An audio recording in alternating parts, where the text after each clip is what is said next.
Hello and welcome to the programme where you can help stop crime. If there's anything or anyone you recognise as you watch our reconstructions, please ring. The detectives and the BBC researchers here behind me are waiting for your call, and so too are police throughout the United Kingdom. Thanks to Crimewatch viewers last month, a number of people have been helping police with inquiries. You might remember we showed a photograph of a man wanted for questioning in connection with the murder of Mrs. Bronwyn Nixon, a Lakeland hotelier who was found dead at her home in Ambleside 5 weeks ago. As a direct result, within 2 hours of the programme, a man was detained by police in London and later charged with murder. Earlier today, he appeared before a court in Windermere and was remanded in custody. We also showed you the photo of a man wanted in Nottinghamshire in connection with mortgage fraud. A viewer in Bristol thought he recognised the man, so he called the studio. 10 days ago, as a direct result of that call, a man was charged with 5 offences of fraud and has been detained in custody. Earlier this month, 2 armed robbers began prison sentences as a result of a call to the programme. Back in March, we showed a security video, and a viewer recognised this man who just robbed an East London building society. He has now been jailed for 7 years on 4 separate offences, together with 2 accomplices who were convicted of related crimes.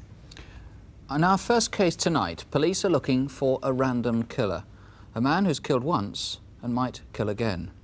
His victim was a girl of 19, and detectives are appealing to you to watch this reconstruction very carefully to see if you can help. Think back to just before the New Year, Sunday the 29th of December. It's the first Sunday after Christmas. The place? East London. Beside the canal at Hackney is an area of workshops and printworks, largely silent for the Christmas holiday. That Sunday, December the 29th, the roads here were deserted. But one printer's, Fairway Graphics, had deadlines to meet, and because of problems with machinery, Paul Tidyman, an assistant printer, had been asked to stay behind to do some overtime. Oh, Alison. Yeah, look, it's me. Look, I'm going to have to work late tonight. Is that all right? Yeah? Do you want to come over here? Well, you better tell me how to get there, then. Although Alison had been Paul's girlfriend for 3 years and they'd been engaged for 2, she'd never been to where he works. Cross one road, and you'll see Fairway Graphics on the right-hand side. All right? Now walk through the gate, and I'll be there. What time shall I leave?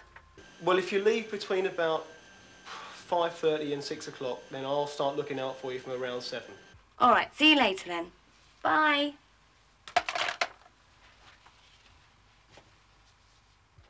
Thanks, Mum. I better go now, because I don't want to keep Paul waiting. Well, you haven't had your sweet yet. Oh, I won't have time for sweet. Anyway, I don't want to get fat like you, do I, Dad? I do not.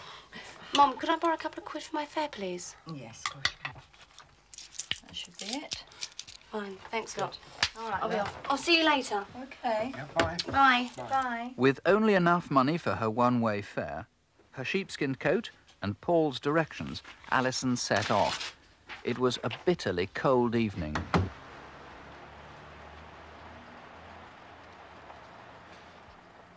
Alison walked 300 yards to the bus stop outside Upminster Bridge tube station. A passerby remembers seeing someone like Alison standing there, waiting, at around 5:45.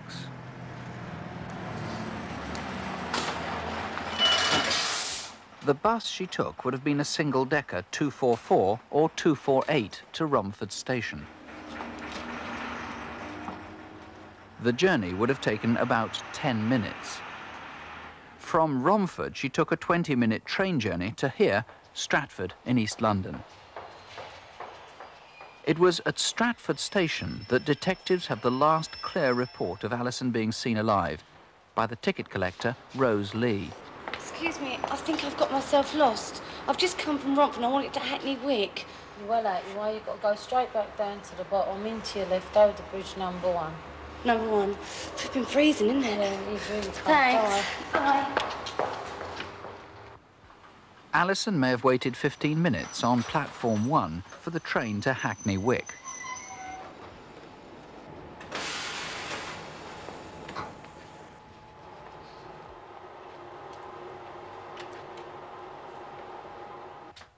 This is the North London Link line, just after 7 o'clock, and Alison might have been the only passenger.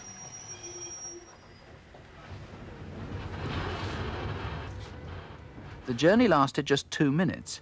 Hackney Wick is the first stop.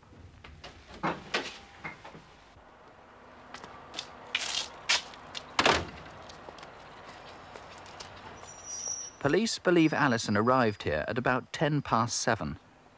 Though she may not have realised it, she was now just 5 minutes' walk away from Paul in Fairway Graphics, but she never got there. From dozens of possibilities, detectives are now concentrating on 3 main theories about what happened in the hour before she died. Theory 1 is that Alison was followed from the train.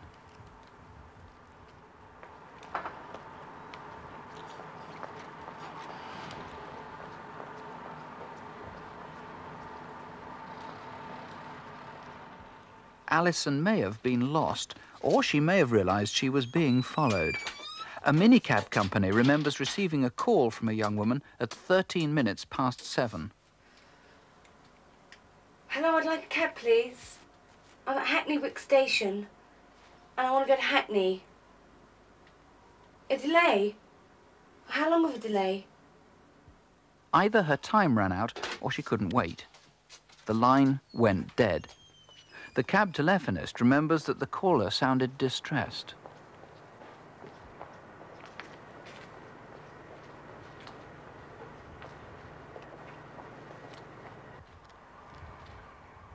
Detective's second theory is that after Alison got off at Hackney Wick, she was lost. Having made the call and failed to get a cab, she walked 50 yards to the junction with Berkshire Road. If she'd walked straight on, she'd have got to Fairway Graphics in 2 minutes. Instead, she may have turned right and continued down Wallace Road. It leads to the canal and to a printer's yard where people go looking for discarded proofs of girly magazines.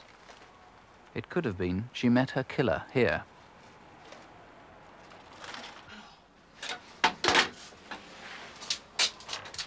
The third theory is that after making the phone call, Alison again walked to the junction with Berkshire Road, but this time she walked the right way, straight down the road towards Fairway Graphics.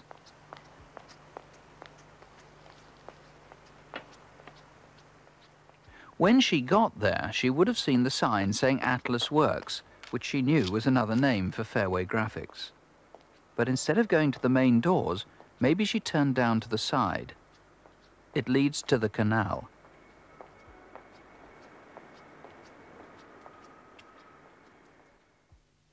Alison Day's body was found 300 yards away from Atlas Works in Hackney Canal. She'd been sexually assaulted and strangled. Leading the hunt for her killer is Superintendent Eric Brown. Perhaps we should stress straight away, those are 3 prominent theories. They're just best guesses, but there are other possibilities. Yes, there are. Alison could have been picked up by a car, someone purporting to be a minicab, or she could have used the S2 bus. Now, a lot of it is guesswork because the last definite sighting is Rose Lee, the ticket collector at Stratford. What do you know about the time from about 7 or 7:10, whenever it was, 7:10, 7:20, that she arrived at Hackney Wick? Well, she got off the train at the telephone box. She made that telephone call, and eventually her body was found in the canal at 8:10. How do you know she went into the canal at 8:10? Because her watch stopped at about 8:10, and it's been examined forensically.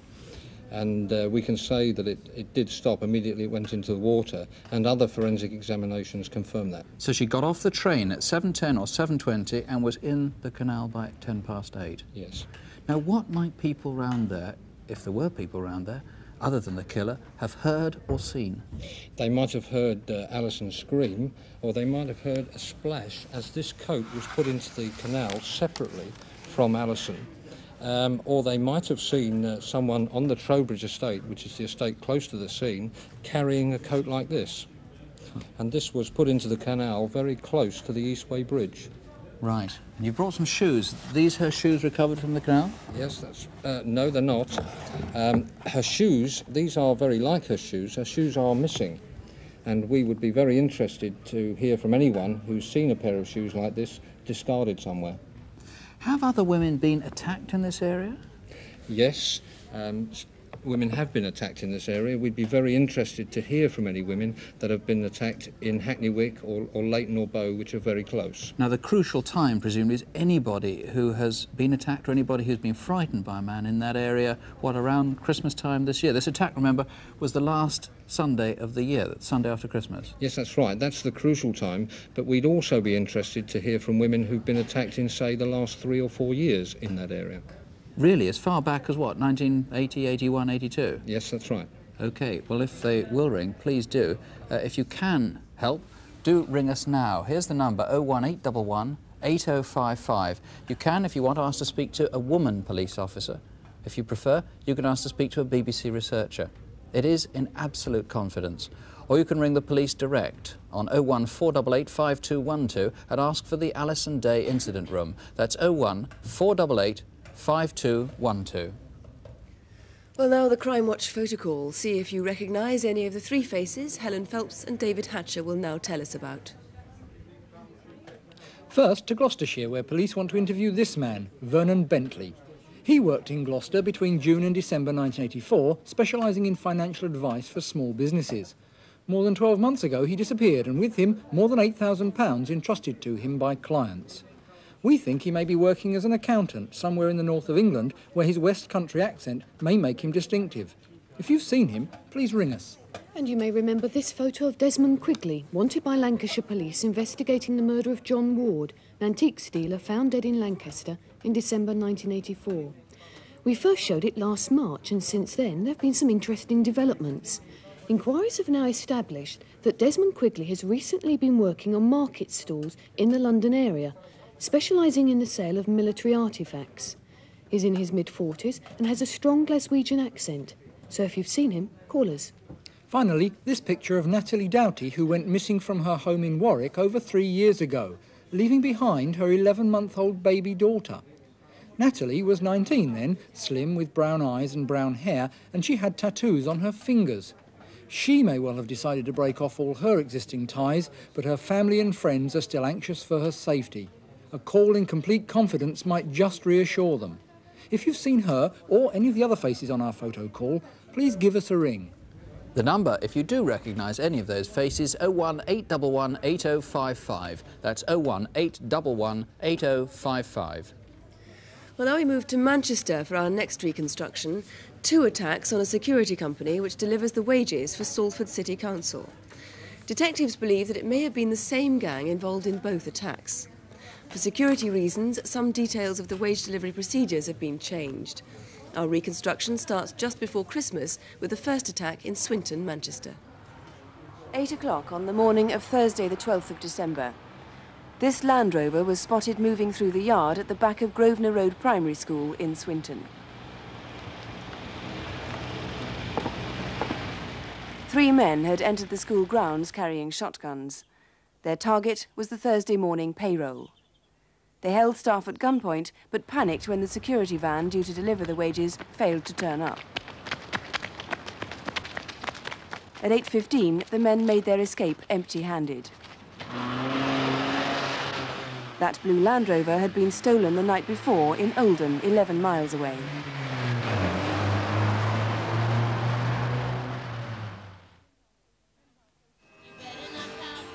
Ten past 8 in the morning on the following Thursday, December the 19th. 2 miles away in Eccles, it's another wages day, the last before Christmas. Mrs. Entwistle, cleaner at the youth centre, was getting the place ready for the Christmas party. There were few people about to witness what followed.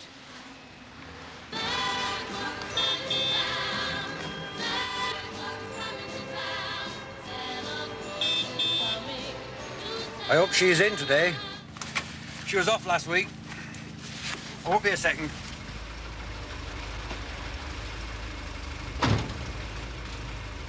Where were you last week? Oh, I were off poorly. I'm sorry to hear that. You better now? I am, thanks, love. Well, I wish you Merry Christmas then. Oh! Right!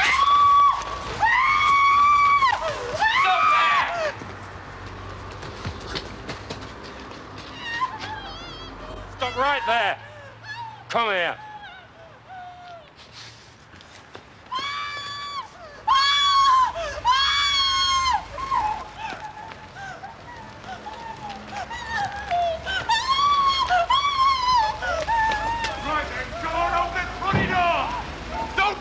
just open the bloody door! Shut up, you stupid bitch! Right, you, in the back! Oh, come on, put her in too. We can't leave her here like that. Right. Come on. Move. Move. Come on. Get in.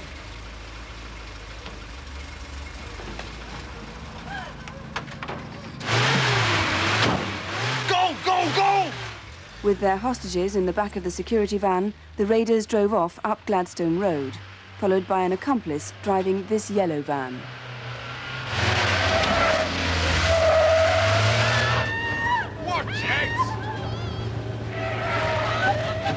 If she doesn't stop bloody screaming, shoot her!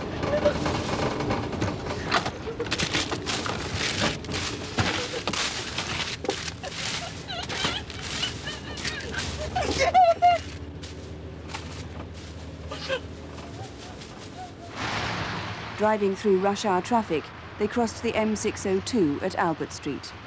The two vans seemed to be heading towards Monton. But they must have known the area because less than a mile outside Eccles, they turned off down a small service road towards some secluded garages. Right, this is it. Bloody George here yet.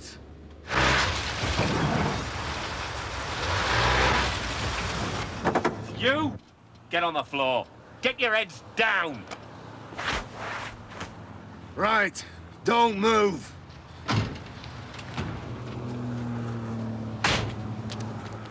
They abandoned the vans and ran back towards Monton Road. They probably cut through this car park behind Annesley Court, a block of flats. A stone's throw from the M602. And they got away with £100,000. Leading the inquiry is Detective Inspector Arthur Provost. Why do you think it was the same gang involved in both those attacks? Well, I believe that there are certain details which tend to link these two crimes. For example, both crimes were committed early on successive Thursday mornings. In each case, the target was an armoured guard security vehicle, and most significantly, in each case, we have 3 masked robbers, 2 of whom have sawn-off shotguns. Well, let's look at that Manchester connection. In the first attack at that school in Swinton, they used a blue Land Rover which was stolen the night before in Oldham. In the Eccles raid, their yellow Transit was stolen from Kersley in Bolton, Greater Manchester. That was the night before the robbery. And a white Ford Escort was stolen on the morning of the robbery in Eccles, and that was found a few days later dumped in Stretford. And so presumably that white Escort is a pretty significant clue. Yes, indeed. We believe this could have been the getaway vehicle. It's certainly a possibility. Now, that vehicle was abandoned in the Gorse Hill district of Stretford at lunchtime on Christmas Eve. So we'd be very interested in anybody who saw that vehicle between the 19th and the 24th of December. Right, and it's just those dates we're interested in, not in anybody who's seen it since then, of course. No, just those dates. And it's XBF 686J, just to remind you. You've one of the guns that was used on the raid with you now. What's significant about that? That's correct. We recovered this sawn-off shotgun from the rear of the stolen yellow Ford Transit van. And marked on the breech of this particular shotgun are the letters and numbers YA14078. So if anybody can come forward and identify that. Incidentally, it's a very dangerous weapon, I gather, for the person who's using it, because it's so unsafe. It is in very poor condition, but I'd be very interested in anybody who recognises this gun as it is now, or as it was in its original state, with a complete barrel and complete stock. Right. And what descriptions do you have of the men involved? Well, in fact, as regards the Swinton attempted robbery, we have managed to compile a video fit of one of the robbers. And he's 28 to 30 years. He's clean-shaven. As you can see, he's white. And at the time of the attack, he was wearing a dark blue boiler suit and dark blue trainers. And gloves, I believe, as well. That's correct. And somebody referred to George. Yes, I'm undecided as to the significance of this apparent clue. It could be that it's spot on. It could be that in the heat of the moment, one of these robbers has made this mistake and that one of the persons that we're looking for is called George. Alternately, it could be a deliberate ploy by one of the robbers to mislead us.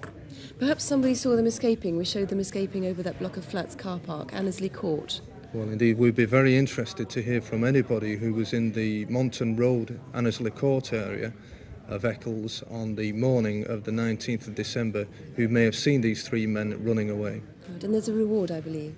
There is a reward of 10% of the total property recovered. If all the property is recovered, the reward will be in the region of £10,000 for information leading to the arrest and conviction of these offenders. Right, Mr. Provost, thank you very much.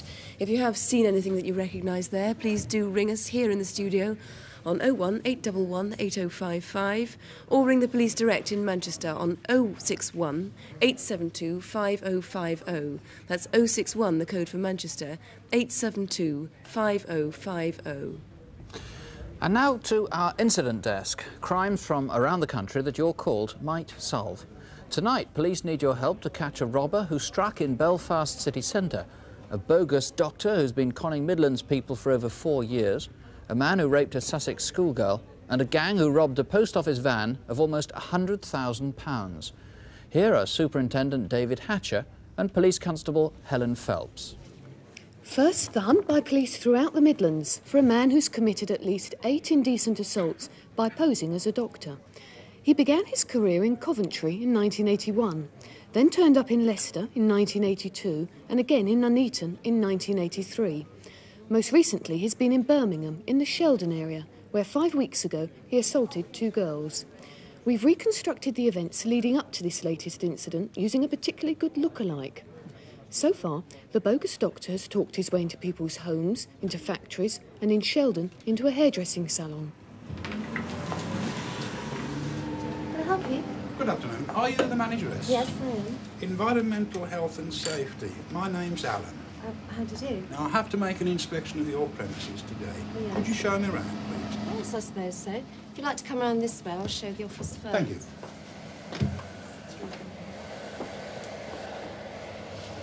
And this is the kitchen through here. Yes, well, that all looks nice and clean. Now, do you have any YTS trainees employed here? Yes, I've 2 girls here at the moment. I see. And have they had a talk from Health and Safety before? Not that I know of, no. I shall have to have a word with them on health and safety at work. Perhaps I could see them one at a time in here. OK, then. Susie, gentleman here from Health and Safety. I'd like a little chat to you. If you'd like to go next door, I'll take care of your lady for you. All right? She and another girl were both indecently assaulted by the bogus doctor. He's quite striking at over 6 feet tall, but his white beard may be a false one. If you know who he is, or think that he may have visited you, then please call us. And a word of caution, doctors and health officials don't usually call or make inspections without a prior arrangement. So if you're in any doubt at all, don't let them in. Next, we need your help with a crime committed in one of Belfast's busiest streets. Late in the afternoon of Thursday the 2nd of January, 4 men were involved in a robbery at the National Provincial Building Society on the corner of Berry Street and Royal Avenue. It was just before 5 when they made off with £2,000 stuffed in a white bag. This is a photo of one of them caught in the act. He's 20 to 30 years old, 5 foot 7 inches tall, with a slim build, swarthy complexion and several days' growth of beard.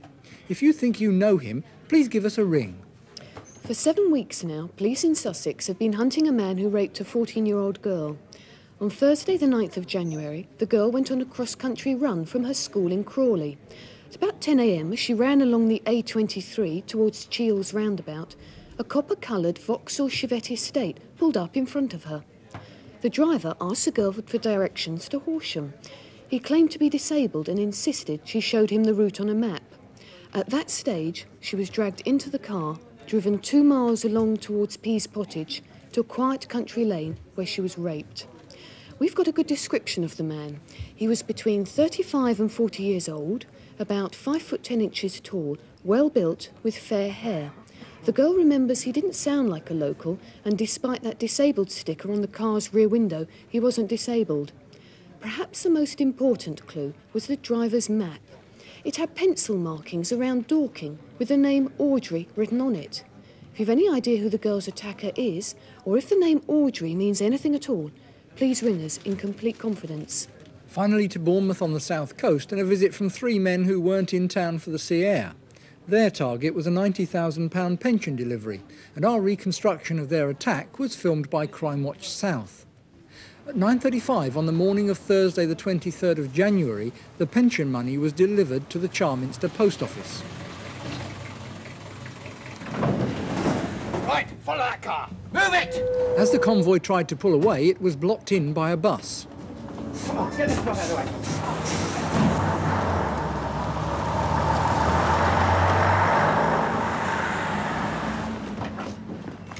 Come on!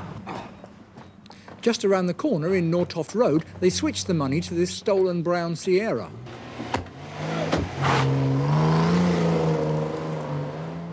A passing motorist who saw the robbery gave chase, but was soon warned off.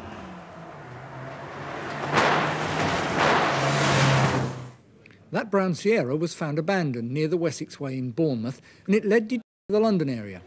Its real registration number is A353MRO, which was changed sometime after November the 28th when it was stolen from Sydenham in Kent. So you might have seen the car with either number. Inside the car was this map. It's of Beckenham, and more specifically the Cooper's Lane area, with the Squire pub marked on it. We need to know if anyone recognises the writing or knows whose map it is. And we've got good descriptions of two of the robbers. The first was in his late 30s, about 5 foot 8 inches tall, with slim build and an individual taste in hats. His partner is about 40, 5 foot 11, stockily built with dark collar-length hair. He was wearing an old grey anorak. If you recognise them, or anything else on our incident desk, ring us now. The number to call? 01811 8055. That's 01811 8055. Our last case is the mysterious murder of a Polish doctor. Danuta Kaczmarska had lived in this country for over 20 years and was a successful GP in Birmingham. 4 weeks ago, she was murdered in her own home, and the police now feel that even her closest friends perhaps might not have known everything about the doctor. Our reconstruction starts in Hall Green in Birmingham.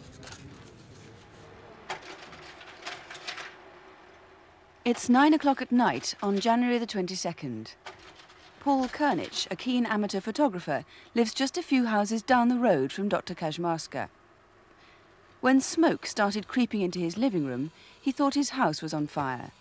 It wasn't, but his phone call led to an extraordinary police investigation. Fire brigade, please. Dr. Danuta Kaczmarska owned 2 surgeries in Birmingham, dividing her time between them. Some patients had trouble pronouncing her name, so she settled for Dr. K. Morning, Irene. Morning, Dr. All right? Yes, thanks. You? Her personal life is something of a mystery. Police do know she contacted at least one man through his advertisement in a Lonely Hearts column. They met at the Robin Hood pub near her home.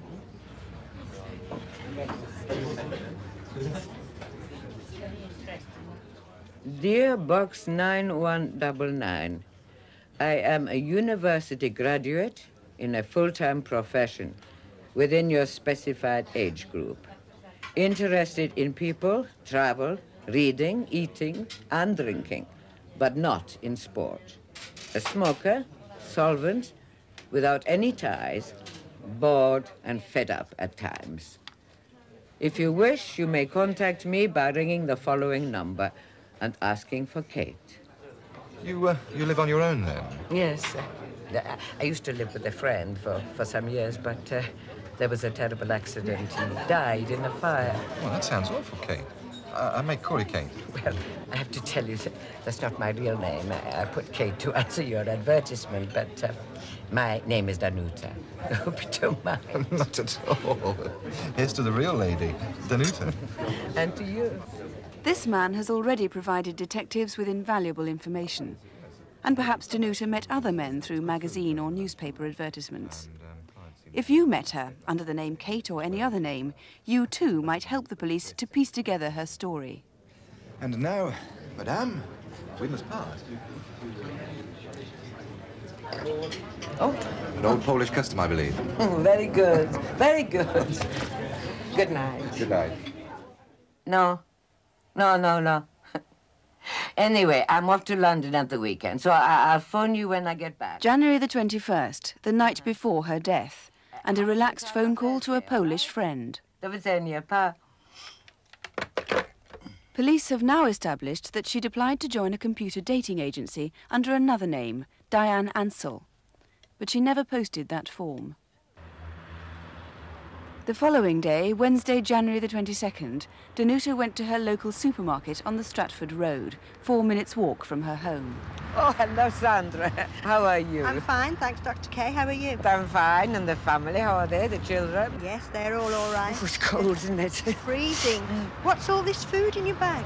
Oh, I have a friend coming to dinner this evening, a patient and a friend, really.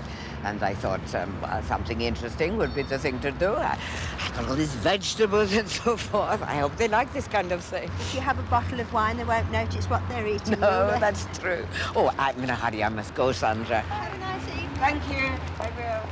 But that dinner was never to be. Did Dr. Kay meet anyone else on her way home to Coniston Close? Someone could have gone back to the house with her. We do know she phoned her surgery at 1:30 to check if she was needed that afternoon. Hello? It's me, Irene. Are there any messages for me? Oh, good, good. I am just busy chopping up some lovely vegetables for dinner tonight. No, I enjoy doing it. All right, then. I'll see you tomorrow, then. Bye, bye.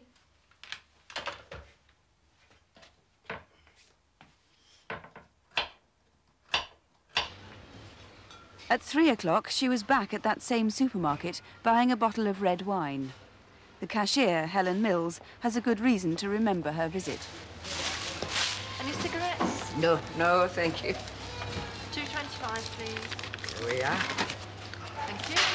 Oh, the other lady, she's not in today. She is. She's helping out on a different department at the moment. I see. You Is change. she still suffering with her cough? She is, I'm afraid, yes. Well, I've got her these tablets. Tell her to take one every 4 hours. That should sort her out.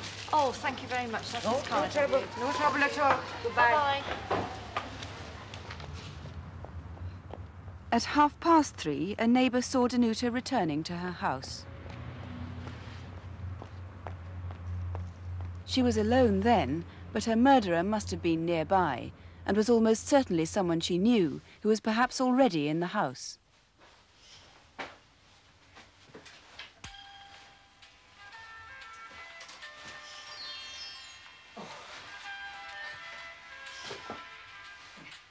Possibly the last thing she did was to share a bottle of champagne with her killer.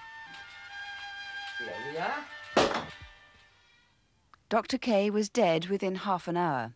She was killed in her kitchen and her body set on fire.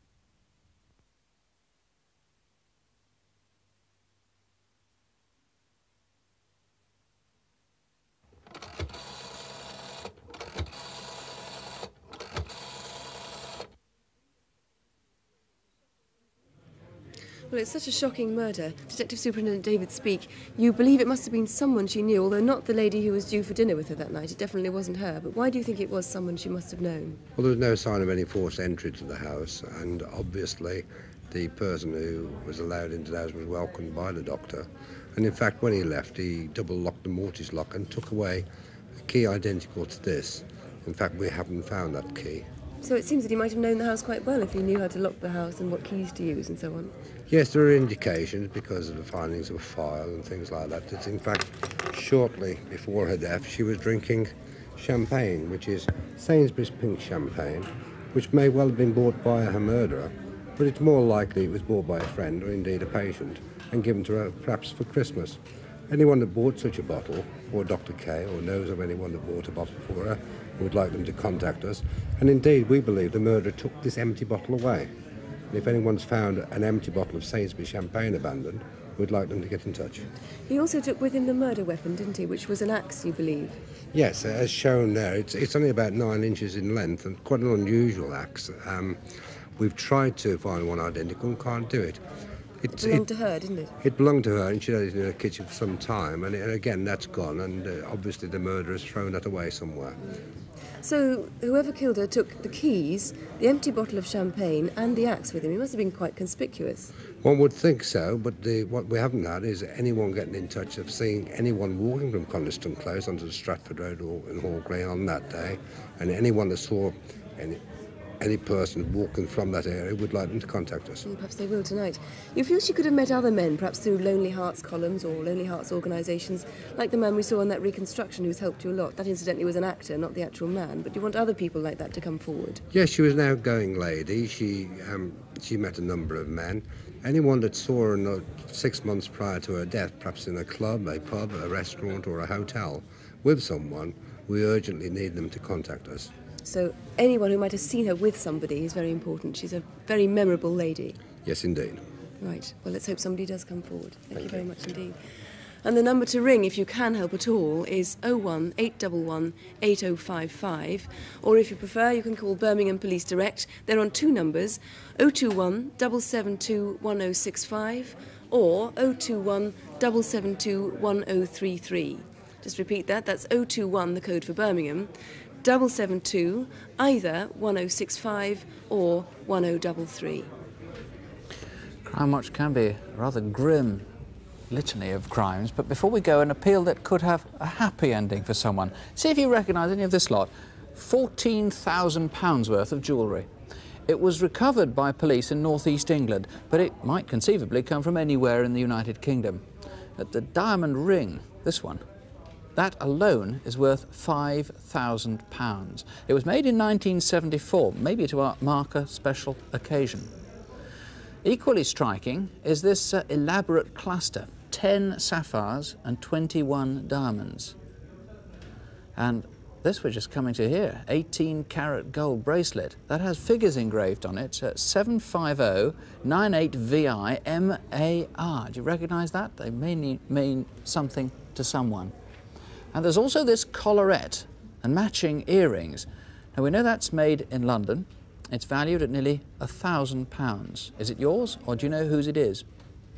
But the most distinctive item, and somebody somewhere must surely recognise that, it's not a piece of jewellery at all. It's this leather-bound autograph book, and it contains sketches that date right back to the 1920s. I've marked some because it's terribly distinctive, and if you've seen this once, you'll certainly recognise it. The name on this one, H.H. Rickson, June 1925. Do you recognise that? Or again, if we go closer into it, there are other names, W.W. Wilcox, H. Ollivant. Do you recognise that picture there? And there are many others. This is perhaps the most distinctive. J. Dutton is the signature on the bottom, January the 28th, 1922. Beautiful, beautiful pictures all the way through it. There is another one. Someone must recognise it. The number to call if you do, 01811 8055. 01811 8055. Our lines are open until midnight. We'll be waiting for your call. And all the other numbers are on CFAX, that's on page 186, and so is the address. Crimewatch UK, BBC TV Centre, London W12 8QT. Next month's programme is, as usual, on the last Thursday of the month. That's Thursday, the 27th of March. But we'll be back to tell you what's happened tonight in an hour and a half from now. That's Crimewatch UK Update at 11:40. Do remember, the biggest penalty we pay for crime is fear. Please don't let them frighten you, and please don't let us frighten you. We've shown you more crimes tonight than you're likely to encounter in several lifetimes. So don't have nightmares. Do please sleep well. Good night. Good night.